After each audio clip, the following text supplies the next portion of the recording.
Günaydın. Yorucu geçen bir akşamın üzerine yine yoğun bir sabah. Erken kalkıldı, hazırlıklar da yapıldı. Ne hazırlıkları diyebilirsiniz. Evet, Türkiye'ye gidiyoruz. Evet, yaklaşık bir aylığına Türkiye'de olacağız. Yeni yıl dönemi için gidiyoruz. O yüzden de biraz fazla eşya gerektirdi bu. Çünkü işte hediyeler, kış olduğu için kazaklar vesaire çok yer kaplıyor valizde. O yüzden onu sığdırmakla ilgili bir tık sıkıntı yaşadık. Neyse şimdi hazır sayılır. Yaklaşık bir yarım saat sonra evden çıkacağız. Pandemi döneminde yolculuk nasıl oluyor? Sizinle bunları biraz paylaşmak istedik. Belki birçoğunuz diyecek ki siz delirdiniz mi? Bu süreçte Türkiye'ye mi gidilir? Kalın orada. Ailelerimizden de açıkçası bu tarz şeyler duymadık değil. Ama şöyle söyleyeyim, biz bu bileti çok daha önceden almıştık ve Türkiye'de böyle bir durum yoktu o zaman da. Süreç de çok zorlu bir süreç olduğu için özlem duygusu vesaire gitmeye karar verdik. Ama şunu yapacağız, normalde belki biliyorsunuzdur, Türkiye'ye yurt dışından girişlerde herhangi bir test zorunluluğu yok ya da karantina zorunluluğu yok. Yani karantina uygulamıyorlar size. Ama biz bu konuda tabii ki çok daha dikkatliyiz ve çok hassasız. O yüzden indiğimiz zaman 10 gün ikimiz karantinada olacağız. Ayrı bir evde kalacağız ikimiz. Daha sonra ailelerimizin yanına gideceğiz ki eğer yolculuk sürecinde bizde herhangi bir şey varsa karşı tarafa bulaştırmayalım. Yani bulaş riskini düşürelim ve en aza indirelim diye. Zaten evde olacağız Türkiye'ye gittiğimizde de. Gidilecek bir yer yok. Ailelerimizle beraber biraz vakit geçireceğiz ve bu süreç biraz bizim için zorlu geçti açıkçası. Çünkü ailemizde de biz bu hastalığı yaşadık ve o yüzden gitmek istedik bu dönemde yine de. Neyse eşyalarımızı hazırladık. Dediğim gibi yaklaşık bir yarım saat sonra evden çıkacağız ve sizinle tüm detayları paylaşacağız. Ama ondan önce bu süreç için gerekli olan malzemeler: filtreli maske, üzerine bunlar ve yanımıza ayrıca bol bol maske aldık ki aktarmalı uçacağımız için İzmir'e uçuyoruz. O süreçte de değiştirelim uzun süre kalmasın diye. Tabii ki dezenfektanlarımız, her şeyimiz yanımızda. Biz bu savaşa hazırız. Sen hazır mısın aşkım? Hazırım. Tabii uzun bir yolculuk ve maskeyle çok zor oluyor açıkçası. O zaman evden çıktığımızda tekrar görüşürüz.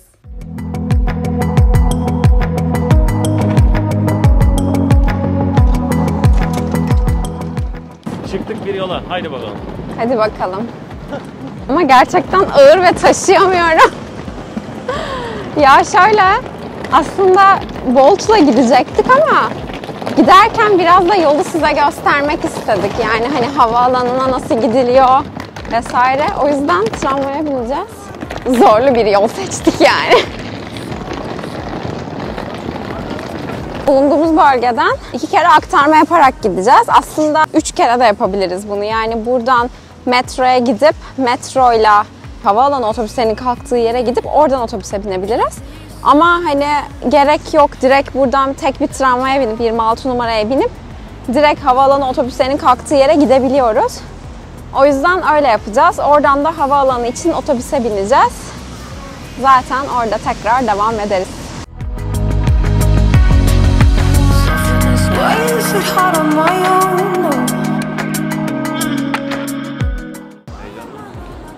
Evet, heyecanlıyım. Çünkü en son yazın gitmiştik. Ya gerçi çok da uzun zaman önce değil ama. Aslında normalde yıl içinde minimum 2 kere Türkiye'ye gidiyoruz zaten.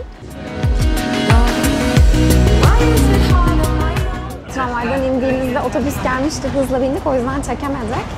Şimdi otobüsteyiz. Merkezden sizi havaalanına götürecek olan otobüs numarası. Aynı şekilde indiğinizde de binmeniz gereken otobüs, 119 numaralı otobüs. Sizi bu Nadraji ve Leslavin denen durağa getiriyor. Aşağıya yazacağım zaten. Yeşil Hat metro durağı. Oradan da gitmek istediğiniz yere gidebiliyorsunuz. Schengen harici olan uçuşlar Terminal 1'den yapılıyor. Biz de şu anda Terminal 1'e doğru gidiyoruz. 2 durağımız kaldı. Yalnız bu pandemi sürecinde seyahat ederken bir de üzerine vlog çekmek çok zormuş. Hem eşya taşımaya çalış, hijyene dikkat et, hem maskeyle konuşmaya çalış. Mert'i tebrik ediyorum. Bütün valizleri o taşıyor çünkü şu anda.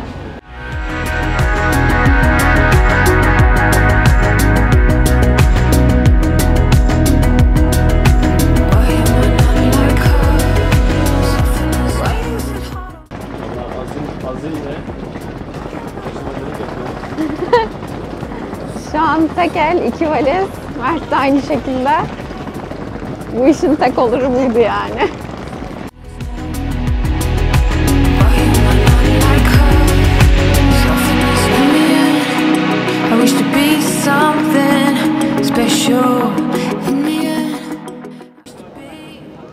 Bugünkü uçuşumuzu Pegasus'la gerçekleştireceğiz.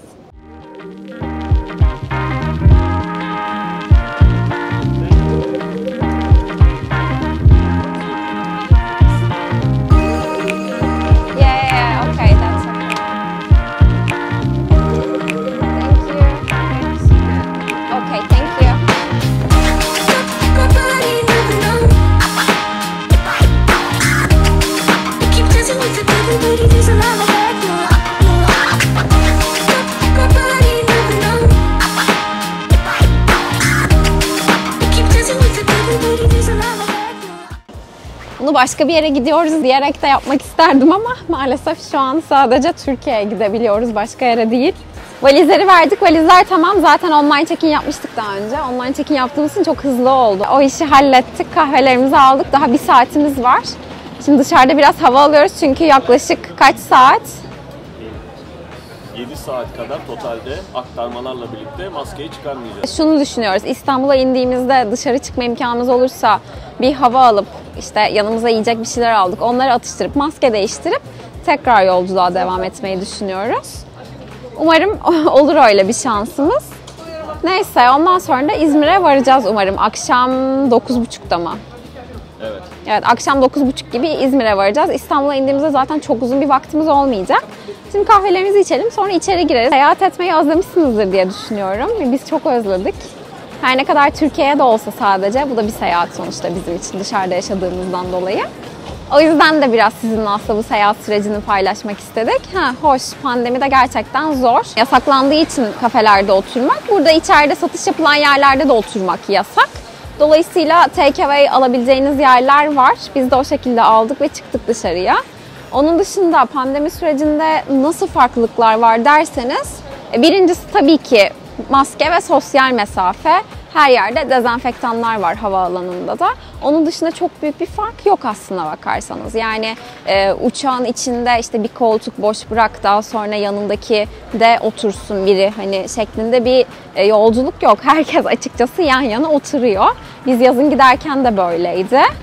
Belki pandeminin ilk sürecinde daha farklıdır ama biz o süreçte uçmadığımız için bilmiyorum.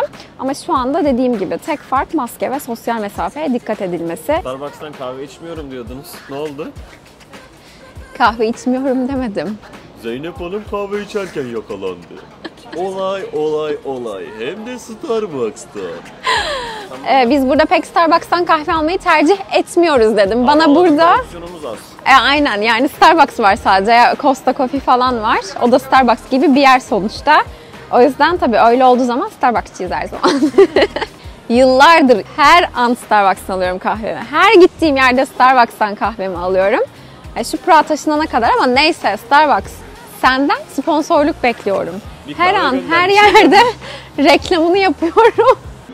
Mert Bey, yoruldunuz mu şimdiden? Vallahi yoruldum sabahtan beri. Bir de ütü yapmadık. Her şey hazır. Her şeyi yaptık ama yani gerçekten yordu beni. Daha şimdiden yoruldum. Şimdi akşam saat muhtemelen biz 9.30 gibi falan İzmir'de oluruz. O kadar çok özlemişim ki seyahat etmeyi. Ki en son çok uzun zaman önce değil, yazın seyahat ettik. Hani yine de çok uzun zamanmış gibi geliyor. Belki 3 ay geçti. 3,5 ay oldu. Bizim için bu aslında uzun bir zaman. Haftaya 4 ay olacak tam. Aynen öyle. Yani biz mümkün olduğunca sık bir yerlere gitmeye çalışıyoruz. En kötü ihtimal çalışıyorduk. En kötü ihtimal araba kiralayıp arabayla bir yerlere, yakın civarlara gitmeye çalışıyorduk ama bunları da yapamayınca açıkçası böyle bir özlem duymuşuz ve bunun farkında hiç varmamışım ta ki buraya gelene kadar. Evet. Ya bana bilmiyorum, seyahat etmek gerçekten çok farklı hissettiriyor. Yani ruhumu özgürleştirdiğini düşünüyorum. Sen neler düşünüyorsun bu konuyla ilgili? Katılıyorum sana. Evet, ben şimdi check-in'e bakıyordum da check-in'i yaptık biz ama boarding'i ne zaman yapıyorlar onu bilmiyorum. 1.30 diye biliyorum ben. Çünkü saat 1'e 10 var. O zaman evet, içeri gireriz. Çünkü alacaklarım da var benim. Tamam. Onları da alalım. Neyse, özlemişim. Çok mutluyum şu anda. Ben de ilk defa N95 takıyorum. Güzel, rahat. Bunlar çok rahat.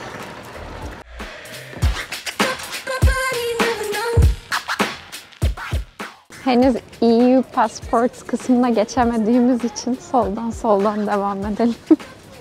Evet, maskeler takıldı. Daha koruyucu bir maskeye geçtik. N95 üstü normal.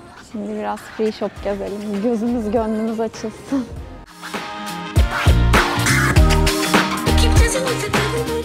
Burayı büyütmüşler. Burası yoktu normalde. Burayı da genişletmişler bayağı.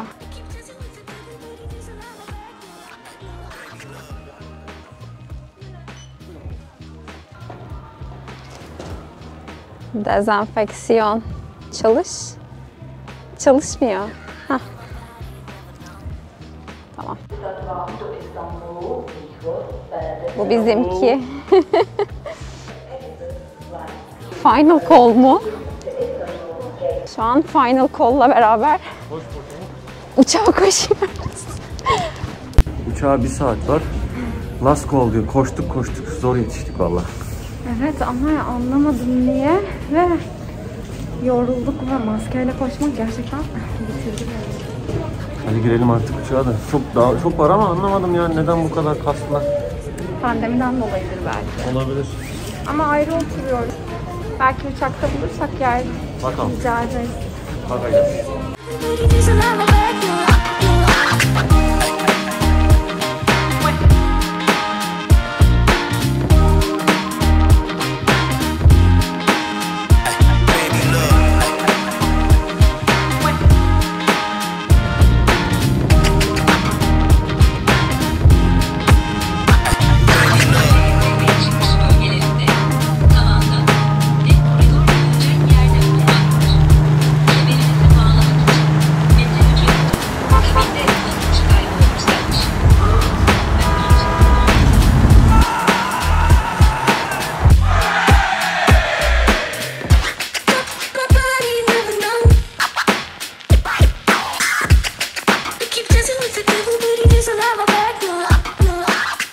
Maske takılması zorunludur. Ateş, öksürük, burun akıntısı, solunum güçlüğü şikayeti olan yolcularımızın kendilerini kabin ekibine tanıtması gerekmektedir.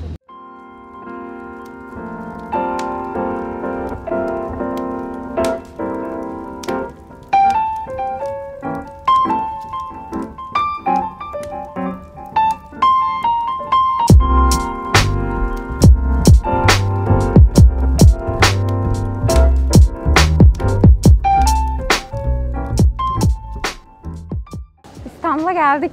Şimdi valizlerimizi alacağız. Uçuşumuz bağlantılı değildi. Ayrı ayrı aldık biletleri. O yüzden valizleri alıp tekrar vermemiz lazım. Az vaktimiz olur ve bir şeyler yiyebiliriz. Çünkü çok acıktım ve dediğim gibi uçakta hiçbir şekilde maskemi çıkarıp su bile içmiyorum. O konuda çok hassasız. O yüzden vakit bulursak dışarı çıkıp hemen bir şeyler yiyip tekrar girip devam edeceğiz yola. Daha kaç saat var? Saat şu an 6.30, uçağa 2 saat var. Bakacağız. Ben vaktimiz olduğunu inanıyorum. Çünkü yani 2 saate boarding başlıyor daha. Uçak 8.30'da kalkmıyor sonuçta. O yüzden sorun olmaz diye düşünüyorum. Bakalım. Valizler hızlı gelirse eğer, ki bu konuda şanslı olduğuma inanıyorum. Hemen valizleri kaptığımız gibi gideriz ve karnımızı doyururuz çünkü inanılmaz açım. Bir de uçakta önümdeki yemek istedi, yani yemek aldı. Aha. İnanılmaz güzel koktu yani. Ay evet ya, çünkü şöyle ısıtıyorlar ya bir de zaten Evet. yemekleri. O da çok güzel kokuyor. Şimdi acıkıyorum da, yanımızda da var, hazırladık önceden. Ama hiçbir şekilde açıp yemek istemiyorum. Her ne kadar güvenli deseler de ben hani rahat hissetmiyorum yani. O yüzden gerek yok, en azından inene kadar bekleyebilirim yani. O yüzden öldürmez beni. Neyse. Nasıl görünüyorum? Göz altlarım Yorgun görünüyorsun. evet, yani bitkin halde görünüyor olabilir ama mutluyum ve heyecanlıyım lütfen. Yani görüntüm yanıltmasın lütfen. Valizlerimiz geldiğinde ve karnım doyduğunda daha da mutlu ve enerjik olacağım. Buna inanabilirsiniz. Pandemi dönemiyle ilgili eğer hiç uçuş yapmadıysanız bu süreçte de bir farkta size uçakta bir form doldurtuyorlar. İşte hangi adreste kalacaksınız, daha önce Covid hastası biriyle temasta bulundunuz mu, ateşiniz var mı vesaire gibi onları doldurtuyorlar. Başka dikkatini çeken bu süreçte farklı bir şey var mıydı? Yani herhalde insanlar biraz daha dikkatli. O kadar. Başka bir şey yok Ama yani. şanslıyız. Benim yanım olduğu gibi boştu ve tek başıma uçtum. Mert'in de yanı boştu, cam kenarı doluydu. Yani orta alan boştu. O yüzden biriyle çok fazla temas halinde olmak zorunda kalmadık.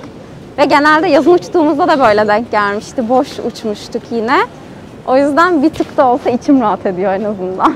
Bir şeyler yedik. İzmir uçağını bekliyoruz. Çok kalabalık. Ben bugün pazar olduğu için ve genellikle burada sokağa çıkma yasağı olduğu için pazar günü böyle bir kalabalık beklemiyordum. Ama hani iç hat uçuşları da çok fazla. Yani sadece yurt dışı aktarmalı uçuşlar değil, çok fazla iç uçuş var. Evet. O bizi biraz bir tık rahatsız etti ve tedirgin etti açıkçası. Karnımız tok, sırtımız pek. Prag'tan direkt İzmir'e uçuş yok. Biz İzmir'de yaşıyoruz. Normalde olacaktı da. Evet, yani Sun Express bunu yapacaktı ama maalesef bu süreçten dolayı olmadı, iptal oldu diye biliyorum. Olmadığı için de sürekli aktarmalı uçmak zorundayız. İstanbul aktarmalı gidiyoruz. Evet, pandemi sürecinde yolculuk yapmak çok zor. Sonuç olarak bu bir yeni normal bizim için. Yani bir şekilde yolculuk yapacağız çünkü. Bu ne zamana kadar, evet yani bu sürece biz de ayak uydurmaya çalışıyoruz. Çünkü ne zaman biteceği belli değil ve bir şekilde de hayata devam etmeye çalışıyoruz. O yüzden yeni normale göre biz de seyahatlere devam ediyoruz. Tabii ki çok sık olmadan. Tüm başım dağılmış artık. Evet, İzmir'e geldik. Şimdi valizlerimizi alacağız ve sonunda havaalanından çıkacağız. Kaç saattir bu şekildeyiz? İşte biz havaalanına girdiğimizde saat 1'e geliyordu. Şu an saat bizim Prag saatiyle 8'e geliyor. 7 saat. 7 saat. Evet, yani 7 saattir bu şekilde yollardayız. Nefes almak istiyorum. Vallahi öyle. Neyse, İzmir'de olduğum için mutluyum yani. Her şey bir yana. Bir an önce valizlerimiz gelsin ve eve geçelim istiyoruz. Dediğim gibi biz Mert ile ikimiz 10 gün karantinada olacağız. Ayrı bir evde kalacağız. Daha sonra ailelerimizin yanına geçeceğiz. Bu şekilde daha doğru olduğunu düşündük çünkü. Minimum risk.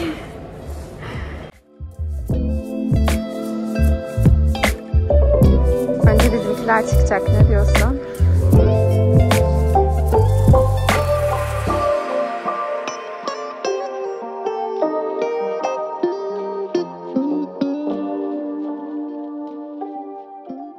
Valizlerimizi aldığımıza göre artık eve geçebiliriz. Ve videonun da yavaş yavaş sonuna geldik. Tekrar günaydın. Bugün günlerden pazartesi. Dün eve geldik. 11 gibi evdeydik ama gerçekten çok yorulmuşuz. Böyle hızlıca bir dezenfeksiyon işlerini hallettikten sonra geç olduğu için bayağı saat. Çok da yorgunduk, yattık. Çok da böyle enerjisiz kapatmak istemedim videoyu. O yüzden sabah kapatmaya karar verdim. Daha önce de söylediğim gibi Mert'le ikimiz 10 gün karantinada olacağız. Daha sonra da artık ailelerimizin yanına gideceğiz. Umarım hiçbir şey çıkmaz ve keyifle, sıkıntısız gider. Yeni yılı beraber kutlarız. Belki bir sonraki video karantinadan gelir. Muhtemelen karantinadan gelir çünkü evdeyiz. Bize yolculuk boyunca eşlik ettiğiniz için teşekkür ederiz. Bir sonraki videoda görüşmek üzere. Hoşça kalın.